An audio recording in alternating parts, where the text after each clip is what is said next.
فيها. This is an opportune time for us to focus on ourselves وإن احنا نستغل الوقت ده إن احنا نعرف أو نبني مهارات جديدة.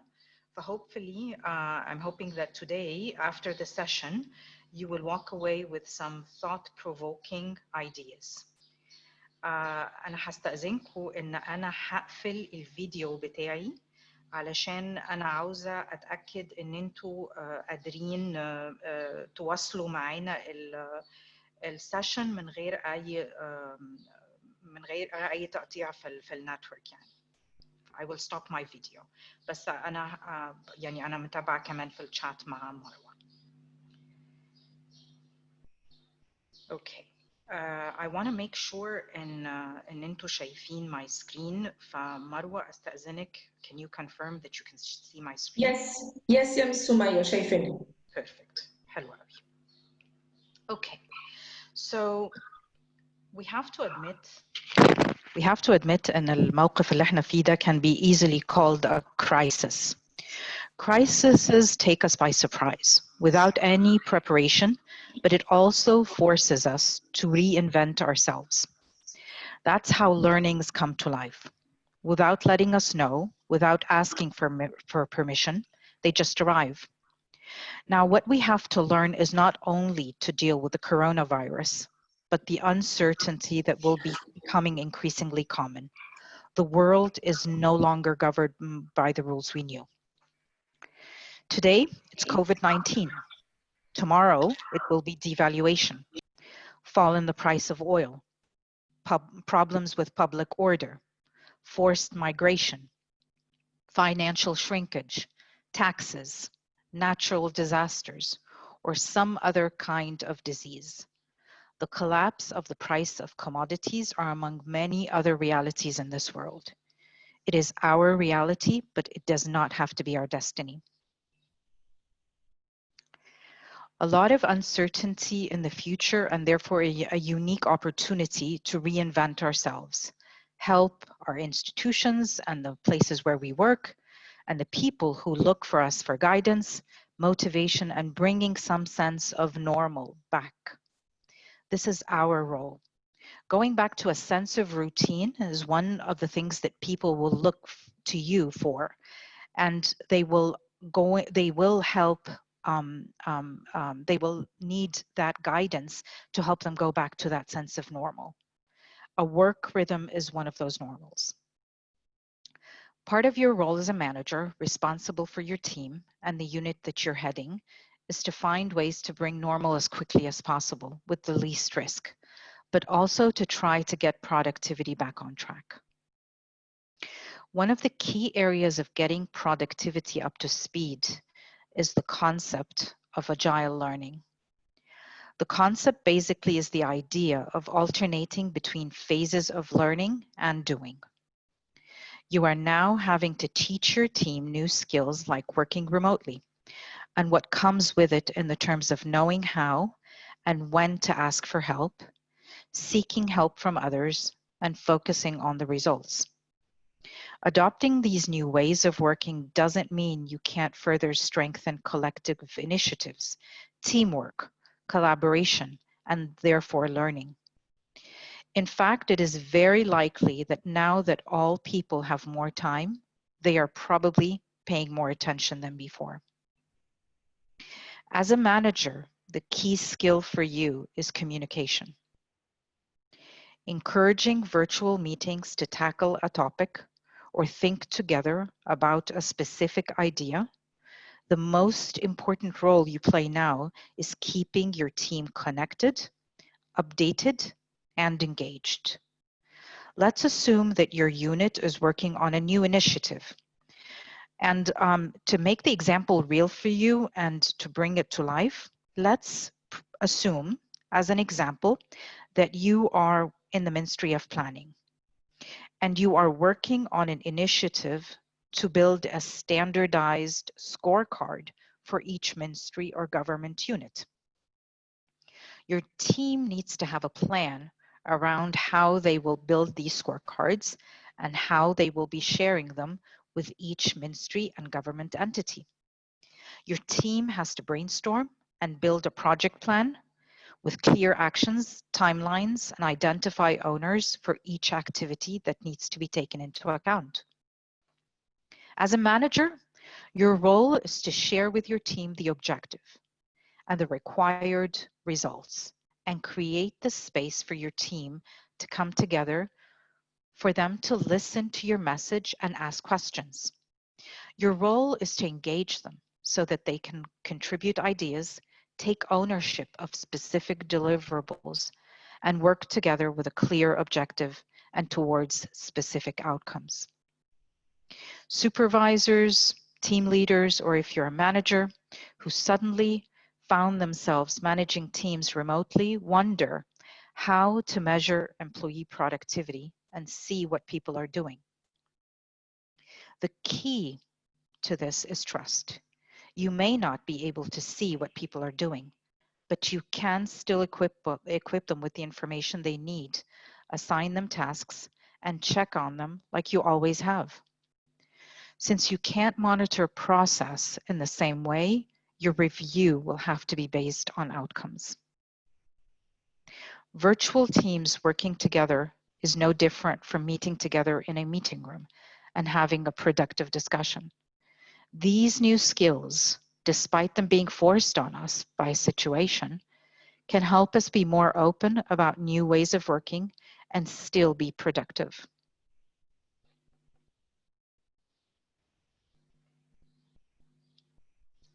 There's a really interesting concept that a lot of institutions, government entities, and companies around the world, and even educational institutions, meaning schools and universities, have adopted over the last few years.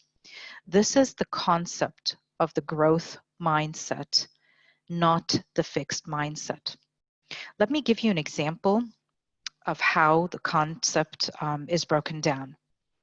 When we were young, when we were in the classroom in school, and we were given something by a teacher, we understood something and sometimes we didn't. We did not give up when things got difficult. It was easy to take risks, participate in class, and not worry about making mistakes because our understanding was that mistakes are normal. As we grew older, our defensive mechanism of not wanting to make mistakes or being defensive when put in a situation grew with us. Examples being when you need to explain to a supervisor or a manager why this happened the way it happened. Why did it happen that way? Why didn't you think about different ways of tackling the situation? Or why did you not specifically think in the way that your manager wanted you to think of? The concept of the growth mindset is that dedication, hard work, and resilience prepare you to be open for continuous learning. And that's how great accomplishments are attained. Our ability and acceptance to be open, to learn, to accept new ideas and things and feedback, to ask questions and to listen, to improve, is the pathway to achieving more. People with a fixed mindset worry about how they are perceived by others. They put too much weight on being judged and find it very difficult to find fault in what they do. They want to feel that they are always right. I would encourage you to read the book Mindset, The New Psychology of Success by Dr. Carol Dweck. And I will share with you the presentation at a later stage after we finish today's webinar. And you will find the exact name of the book and more details for your future reference. It's a great, simple read, not only for helping you to think of ways of bringing out the best in the people in the work environment, but it's also a great way to think about human relationships, be they personal or professional. Based on this concept and your role as a manager, you need to create the environment for people to feel that they can ask questions and feel safe and not judged.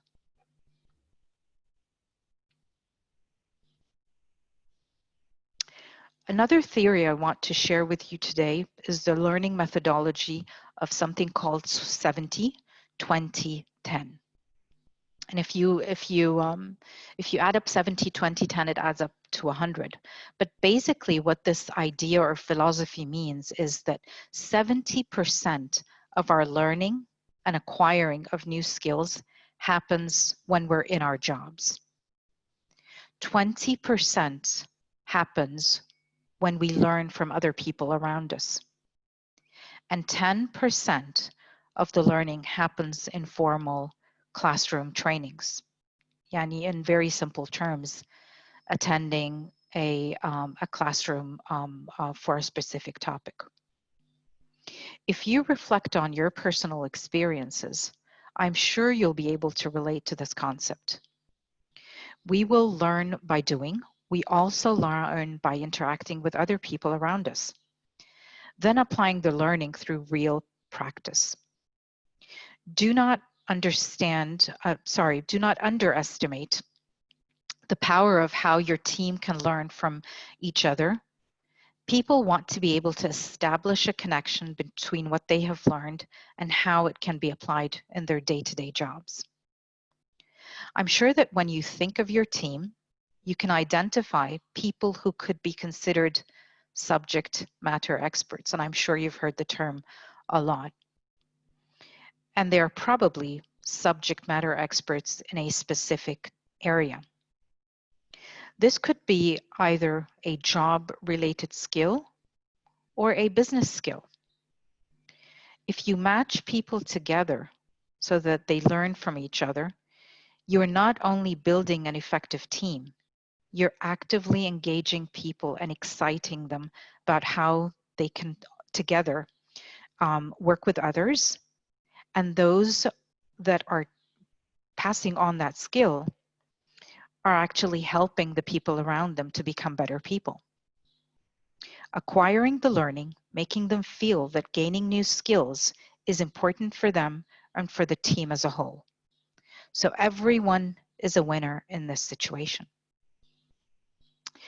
One other great way to continue to invest in your people with minimal spend and keeping things simple is through digital learning. And I'm sure that you're hearing a lot about this now, given the situation of everyone being at a distance. There are so many methods of digital learning, and some people call it e-learning. Some companies create or buy their own content. Others encourage their teams to go out and source content that is relevant for the skills and behaviors that these people think that they need to build. Of course, we have to understand that given that we are helping people understand the skills that they need, it is fundamentally important that you as a manager continue to have the open discussion with your team so that they understand your point of view around the skills that they need to build and what is a priority for them to learn. We talked about the importance of getting the best out of your team. Even if it's in a specific time, people might be distant and remotely working. We talked about the importance of communication and keeping people connected. We also talked about you embracing the growth mindset, not the fixed mindset, and how you think and build your team. We also discussed simple tools that can be used to help build a highly capable team. The underlying theme for all these different points we discussed today is the importance of communication. Staying connected to your team as individuals and as a group, understanding how they feel, supporting them, and more importantly, keeping them engaged. Please remember, Agile learning is the idea of alternating between learning and doing.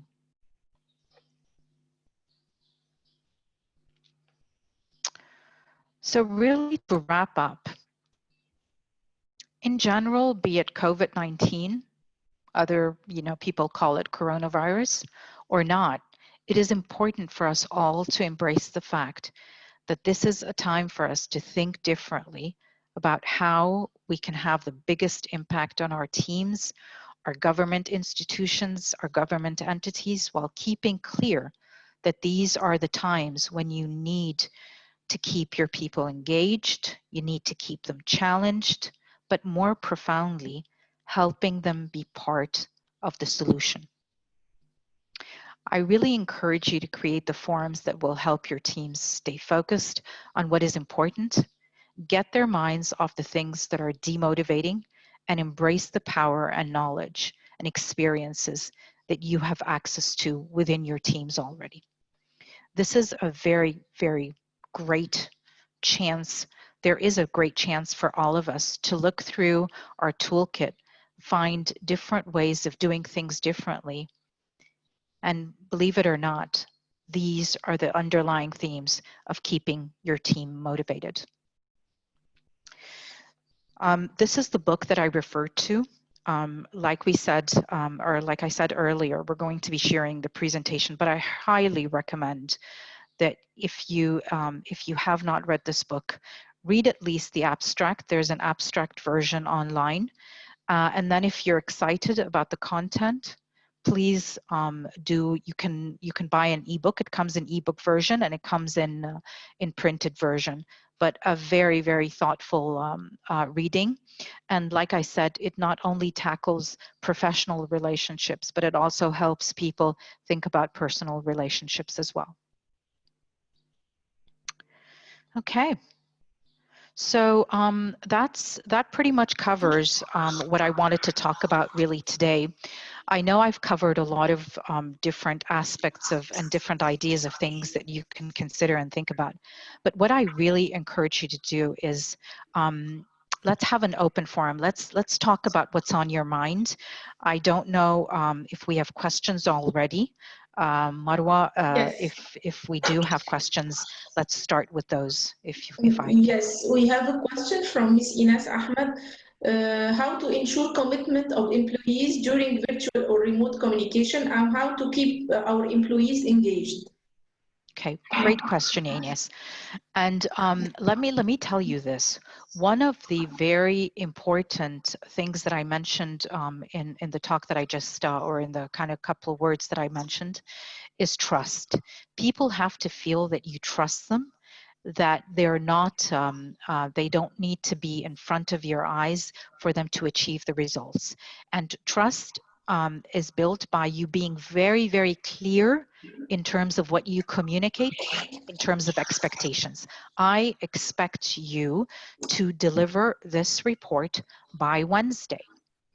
This is what is expected of the outcome. Do you have any questions?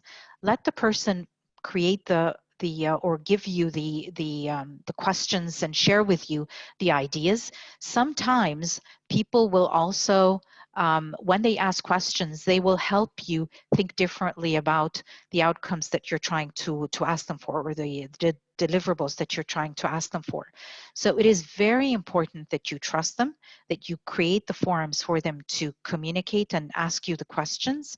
But more profoundly, you have to be very, very clear about what you are expecting of them and by when. So time and outcomes are both very important. I don't know, Ines, have I answered your question? I don't know, maybe we can unmute you if you have any other comments to share with the group.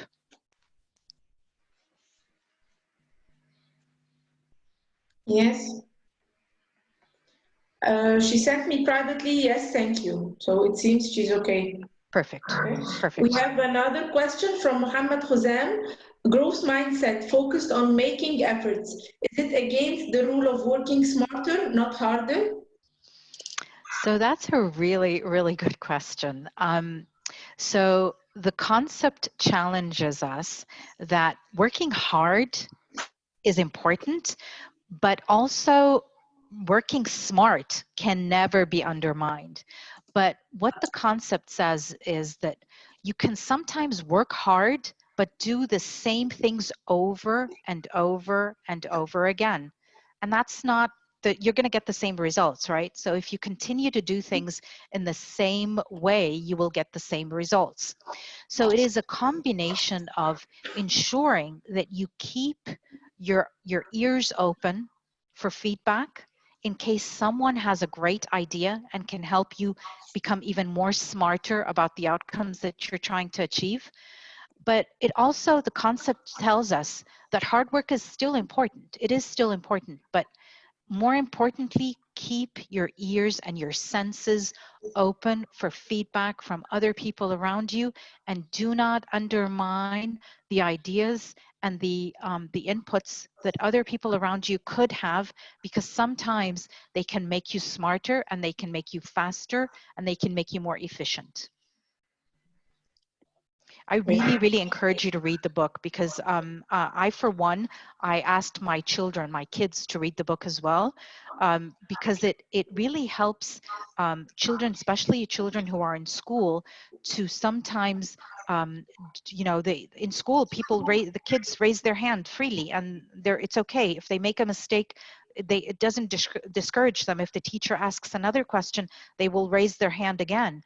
But sometimes as kids grow older, they start feeling more isolated and they worry more about how they look. And that's a normal progression of how we psychologically change as we grow older.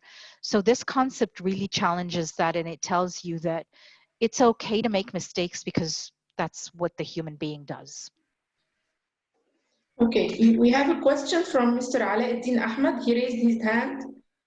Mr. Ala, you can unmute your mic and go ahead. Mr. Ala. It seems that I'm muted. Can you hear me? Yes. Excuse me. Thank you for this webinar.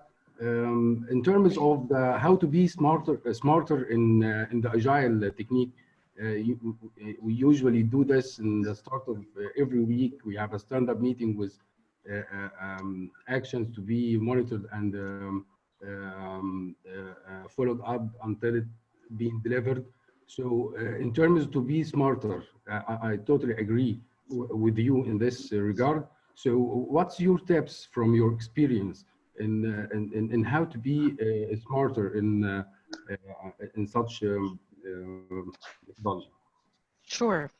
So you as a manager, you have group discussions in the stand-ups, and you have individual discussions with your team. So Ahmed will come to you and ask you a question. Sayed will come to you and ask you another question. Iman will come to you and ask a third question. And so you have interactions on an individual level as well as on a group level. And because of your knowledge and your role as a manager, you are supposed to be able to understand where the areas that Iman can probably help Muhammad, or that Sayed can probably help Iman. So when you understand these things and you feel that there are certain experiences, knowledge, learnings, style of thinking that one person in your team can help with another, you should really encourage these people to start talking together formally and putting them in projects sometimes or on specific deliverables to encourage them to work together. That is very important. First of all, it's a very nice feeling when you talk to Somaya and you say, Somaya, you know what? You probably can help me understand how to break down a problem and break it down into a project plan. And maybe that will make me feel good, because I can help you and you've elevated my level of confidence. And the opposite is true. When the person that is being helped, because they're challenged and they might feel embarrassed to come to you with a lot of questions, you're actually creating the opportunity for them to get the help from another peer, another member of the team, and work at their own pace. So definitely try to spot the key strengths in your people, encourage people to work together and encourage people to be open to learn from others.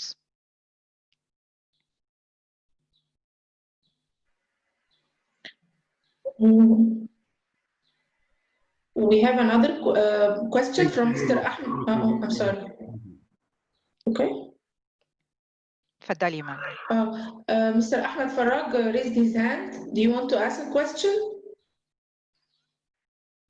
Mr. Ahmed Farag.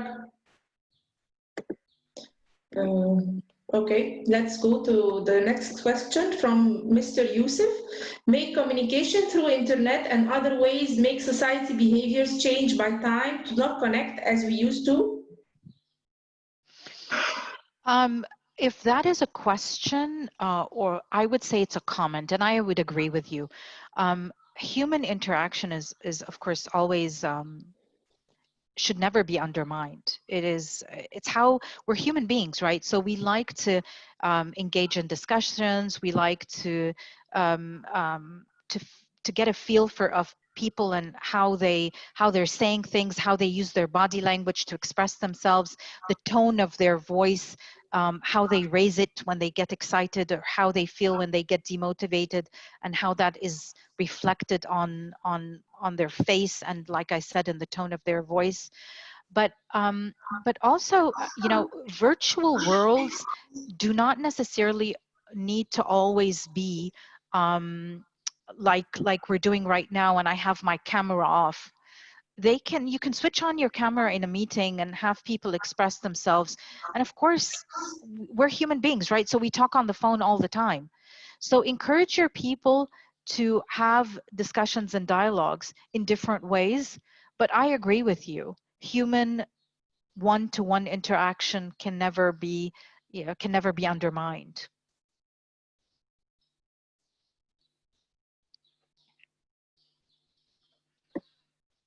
We have a question from Mr. Islam Sadiq.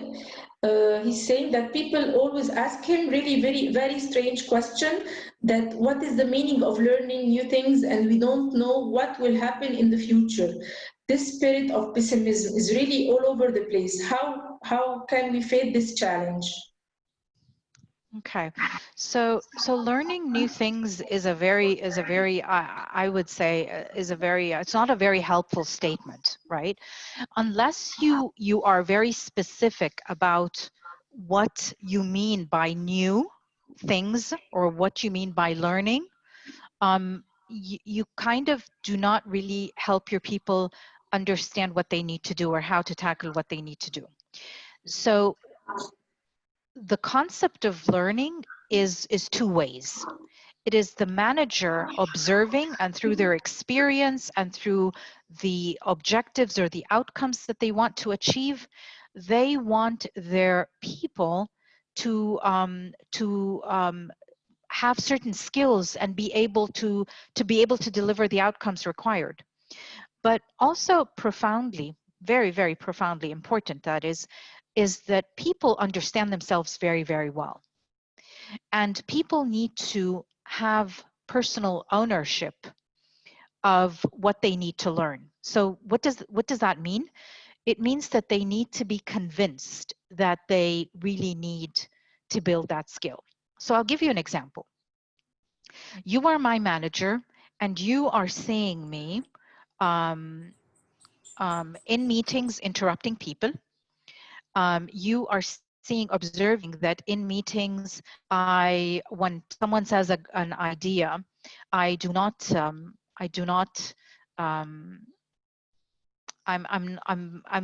push back, and I'm not very inclusive of the new ideas. I don't take them into account, into consideration. So you and I have a discussion. And in the meeting, in the one-on-one between the both of us, you tell me that Somaya, you need to become a better communicator. If you tell me that, and you do not tell me or give me the examples of when you observed that I need to become a better communicator, then you're not helping me. Because the first thing Somaya will do when you tell her you need to become a better communicator is the first thing I will do is I will become defensive.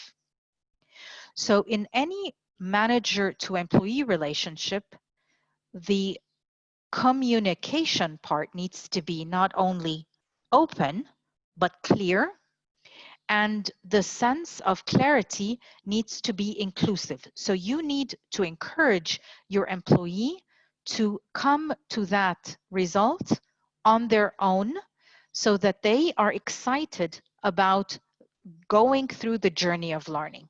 If you tell them that by force, you have to learn this skill, and they are not convinced, they will never learn that skill.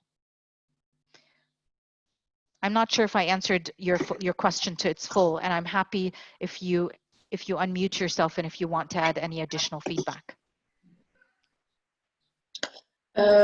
We have a question from Ms. Somaya Awad. In government, you know, it is hard to convince our leaders of teamwork achievement. Is there any smart ways to deal with this? Thank you. So I kind of don't agree to the full for a certain reason. Over the years, government institutions, and I'm not talking about Egypt only, but governments across the world have assumptions have been built around governments around the world that governments are stable. It doesn't matter if you're good or if you're not. It doesn't matter if you contribute or not. But that philosophy is changing, because believe it or not, if governments are not as fast as their citizens or the businesses that they serve, neither economies will grow, nor consumers or citizens will get the government services that they need. So despite the fact that you might in your mind have this assumption that governments do not encourage teamwork, I would say that in your capacity, in your role, you have to make sure that your managers and the people who are responsible for you understand that your team works together collaboratively, together as a full team to achieve results. So if you have an example of something that happened that way, you should make sure that your manager understand that it is group excellence. It is not individual brilliance. Because individual brilliance, what do I mean by individual brilliance? When someone is great because they are, Ahmed أشطر واحد عندنا في الdepartment. So believe it or not, if Ahmed أشطر واحد عندنا في الdepartment, هو شاطر في حاجات ومش شاطر في حاجات تانية. So our job is to make Ahmed, if Ahmed is a rock star, شاطر قوي قوي, Ahmed, if he does not work well with teams, then Ahmed مش شاطر. Individual brilliance can only get you as far as it will get you. It will not raise the bar for us as an organization or as a government entity or as a government unit. So it is your job as a manager to make sure that you create the opportunities within your teams to show team excellence versus individual brilliance, and to sell that, and I use the word sell by design, because you need to educate the people who are your managers that you together as a unit are together excellent, not individual excellence.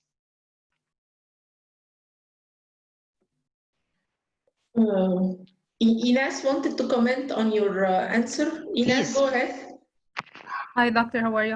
Hi everyone. I just want to add something to your brilliant answer. I think it is the way of communicating your ideas to the upper management.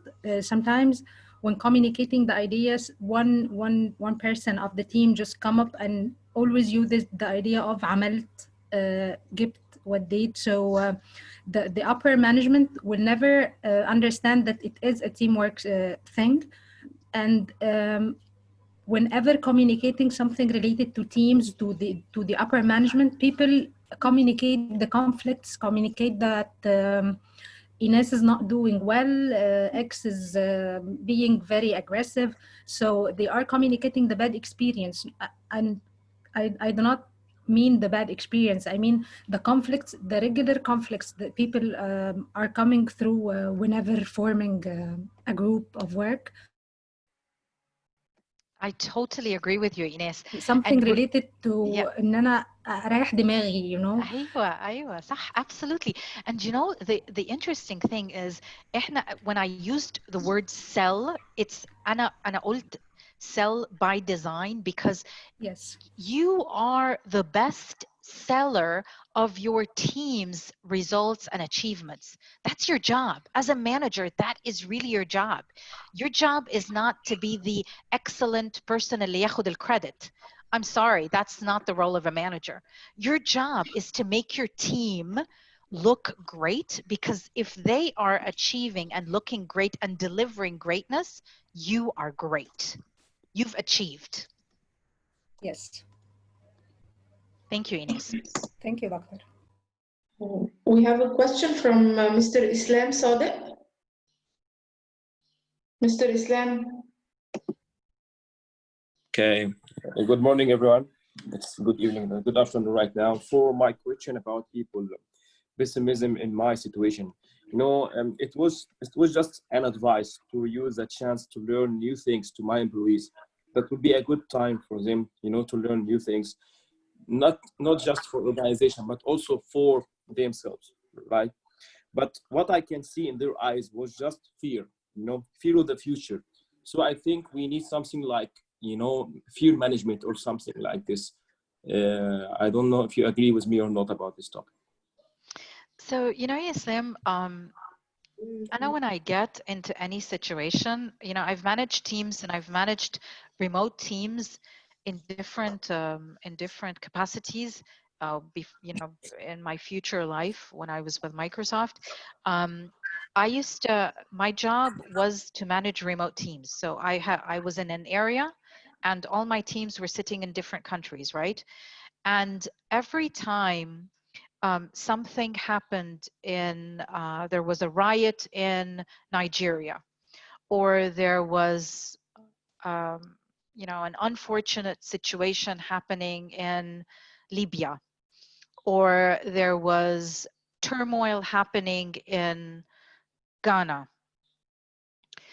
It did not mean that the person sitting in that country would need to feel isolated and alone.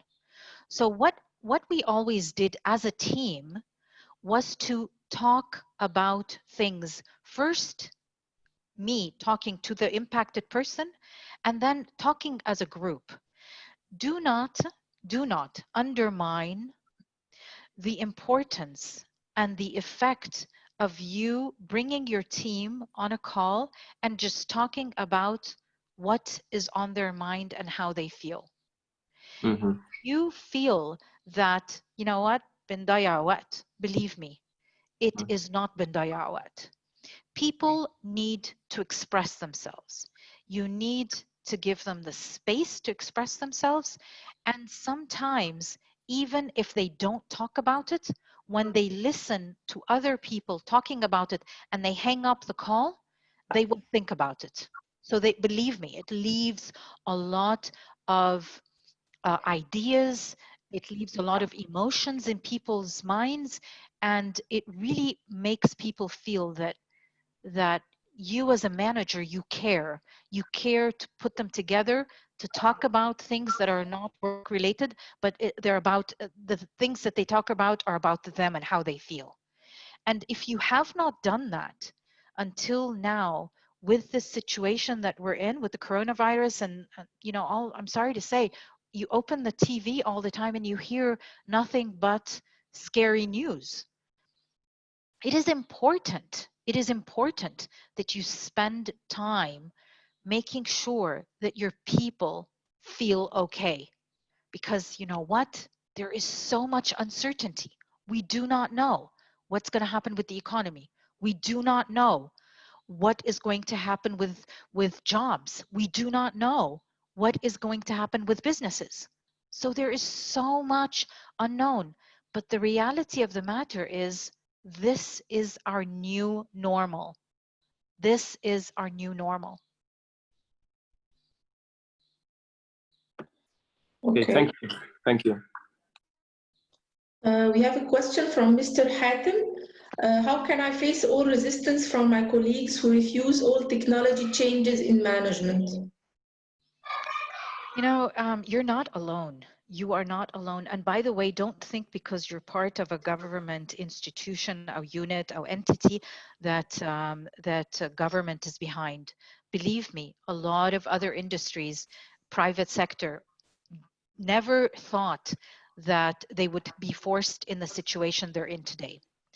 Now, what I would tell you is that you do not need to deal with people in the same way, using the same yardstick, using the same ruler, because some people will understand, others need a little bit more time to understand.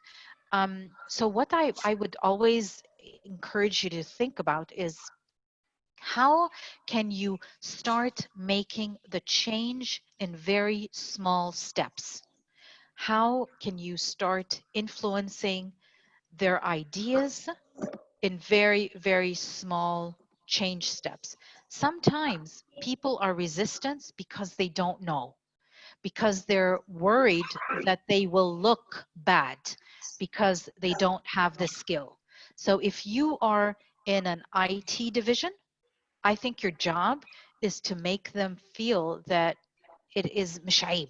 If you don't know mishaib, if you are not in an IT division, but your job requires that you deal with people across different teams and across different units, make the change in a very, very small step-by-step process.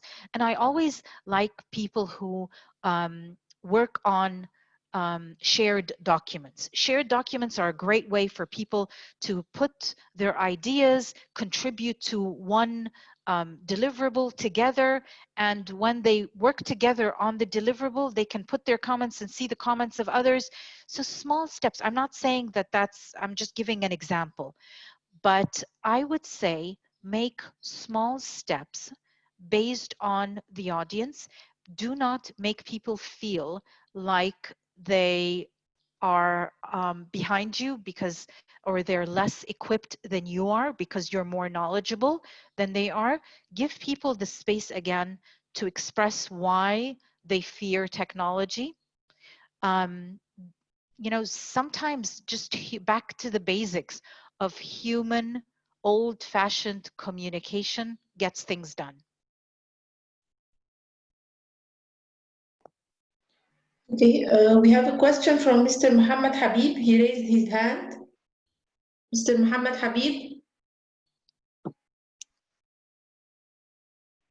Okay, we have another question from Mr. Muhammad Hazem. How to overcome the barriers when we use formal ways of communication, such as mails and SMS? Okay, so back to the comment I was just making around communication. I mean, listen, we're in very, very different times now, and we're all at a distance, and we're all working from home, or at least some of us are working from home most of the time. Sometimes you will need to use, you know, SMSs or WhatsApp or that, but also make sure that if you are using those, that they are a tool to help you, not the way you get the work done.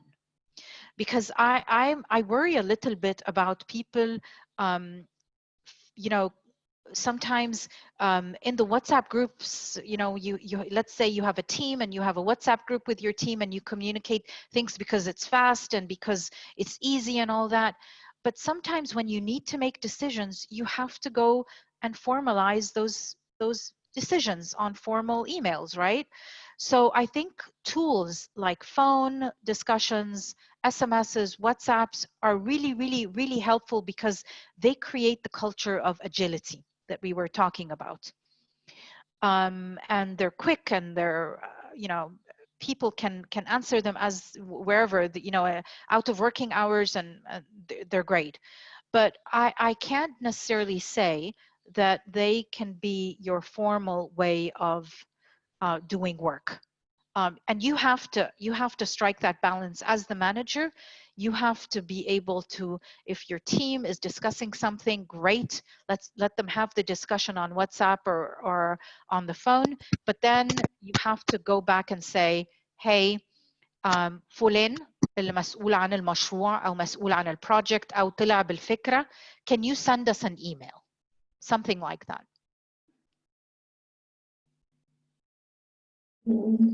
Ms. Somaya, someone wanted to know the name of the book again, please. You asked them to read. Sure.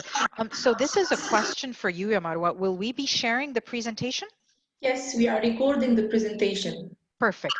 So I am showing the name of the book on the screen now. Okay. So do not worry. You will get the presentation and you will get this slide in the presentation.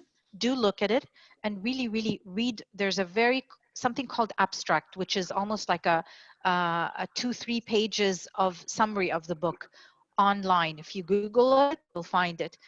Very interesting, and I encourage you highly. The ebook is very easy to get. You can download the ebook, pay for it, and download it real quick. I don't have any pending questions. If anyone want to ask Ms. Somaya anything, just go ahead.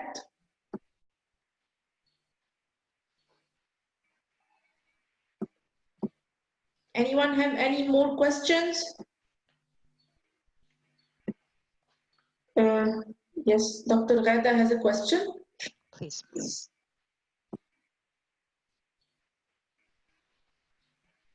Dr. Ghada. Can you hear me? Yes. Yes, thank you. Thank you, Somaya. This has been very, very useful and informative. The question I have typed on the chat was, if we are understanding during the time of crisis that our teams are working a little less than they would normally, when we go back to the new normal, how do we motivate them to increase their productivity up again? Yeah, that's very interesting. I'm a little bit from the school. I'm not a little bit, a lot from the school. It is about outcomes. It is not about putting an 8-hour day, but the output is 20% of the project that you are working on or on the task that you are given. So maybe, and this is really a question to all of you, maybe it's not about them spending 8 hours or 7 hours or 6 hours in the workplace. It is really about outcomes. And this is a great opportunity for you all as managers to be more task-oriented, objective-driven, versus just seeing people who are sitting on their desks and maybe not contributing in the right level or with the right outcomes. Thank you very much. You're welcome. You're welcome. I really want to just say a couple of last things before we leave. You really do play a critical role as a manager in this generally, of course, but given this very special time that we're in, please believe that people rely on you as a person who brings back normal to their life. Even if people do not talk about it, like I said, encourage informal dialogue, encourage formal dialogue, because it is important for people to feel that some sort of normal. And as people with years of experience and with a lot of wisdom, I'm sure that if you look through the toolkit, and your toolkit can be, I've done that with another team, I've worked on a specific project, I've had that business challenge. Your tools are so many. Please look through your tools. Don't take a situation at face value. Try to understand the root causes a little bit more deeply, and understand why people are asking the questions they're asking, or why people are doing what they're doing. And I'm sure there will be a lot of innovative ways for you to tackle issues and tackle problems. And then more importantly, good luck on this very big change that we're all going through. And please stay safe.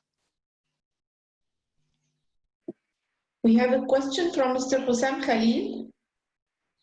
Sure.